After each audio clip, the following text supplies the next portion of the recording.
আসছে গীতা জয়ন্তী। গীতা পাঠের সাথে সাথে সেদিন করুন এই একটা কাজ। এই কাজটি করলেই হবে আপনার সর্ব ইচ্ছা পূরণ।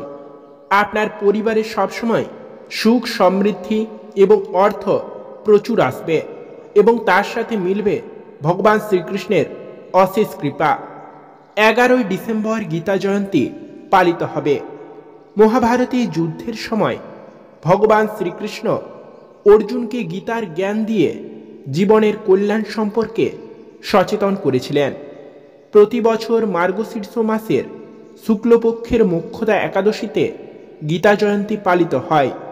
শুধু ভারতে নয়, বিদেশেও গুরুত্বপূর্ণ এই দিনটি। এই দিনটিতে গীতা পাঠের সাথে সাথে এমন কয়েকটি কাজ করলে পূর্ণ হবে আপনাদের সকল মনস্কামনা।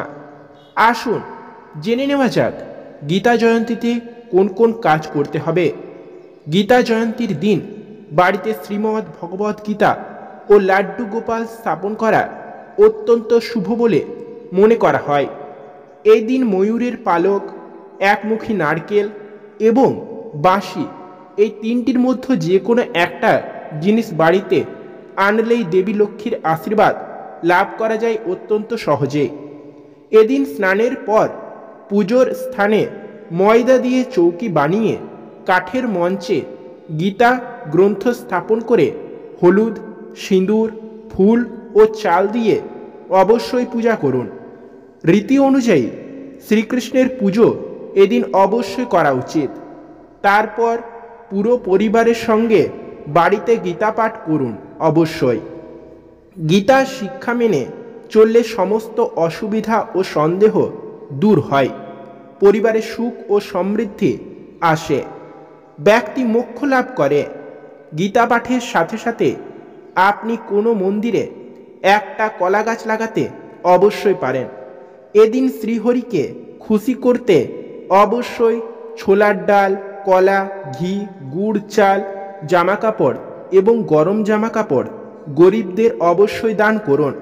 এতে অত্যন্ত ভালো ফল পাওয়া যায়। আপনি যদি গীতা জয়ন্তীতে গীতা পাঠ করতে সক্ষম না হন, তবে কিছু বিশেষ মন্ত্র অবশ্যই জপ করুন। এটি শ্রীকৃষ্ণের আশীর্বাদও নিয়ে আসে। এই বিশেষ মন্ত্রের মধ্যে সবচেয়ে শক্তিশালী মন্ত্র হল ওং কৃষ্ণায় বাসুদেবায় হরৈ পরমাত্মনে প্রণতক্লেশনাশায় গোবিন্দায় নমো নমঃ। এই মন্ত্রটি অবশ্যই জপ করতে পারেন। আর এই মন্ত্রটি যদি আপনি জপ করতে সক্ষম না হন, তাহলে হরে কৃষ্ণ মহামন্ত্র অবশ্যই জপ করুন এই দিন। 1 মালা, 2 মালা, 4 মালা, 6 মালা, জমালা আপনার সম্ভব, আপনি এই দিন অবশ্যই বেশি বেশি করে মালা জপ করতে ভুলবেন না। তো বন্ধুরা, এই ছিল কয়েকটা কাজ যা গীতা জয়ন্তীর দিনে অবশ্যই করা উচিত। আর আজকের ভিডিওটা এই পর্যন্তই। আশা করছি আজকের ভিডিওটা আপনাদের ভালো লেগেছে। আজকের ভিডিওটি ভালো লাগলে অবশ্যই ভিডিওটিতে একটা লাইক করে, চ্যানেলে নতুন হলে চ্যানেলটিকে সাবস্ক্রাইব করে পাশে থাকতে ভুলবেন না এবং কমেন্টে অবশ্যই জয় শ্রীকৃষ্ণ লিখে যাবেন।